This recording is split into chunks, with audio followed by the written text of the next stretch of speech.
tjera. Pra, a sheni mundësi që të zgjidhet ky ngërsh politik mes këtyre dy partive? Po, shive, faleminderit shumë edhe një herë për ftesën. Përkundër kolegut tim mentorit, unë jam më optimist në këtë drejtim, sepse që nga fillimi edhe nga fushata zgjedhore kam qenë optimist që në fund, krejt në fund të gjitha këtyre angazhimeve politike, të gjitha sfidave me të cilat po përballet skena jonë politike, do të kemi një koalicion, do të kemi një marrëveshje edhe për presidentin dhe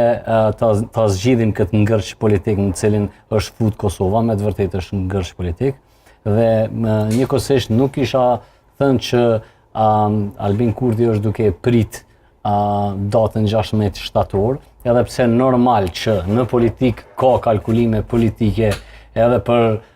çështjet ndryshme edhe për datat ndryshme, edhe normal që nuk përjashtohen edhe zgjedhjet nëse nuk arrihet një marrëveshje.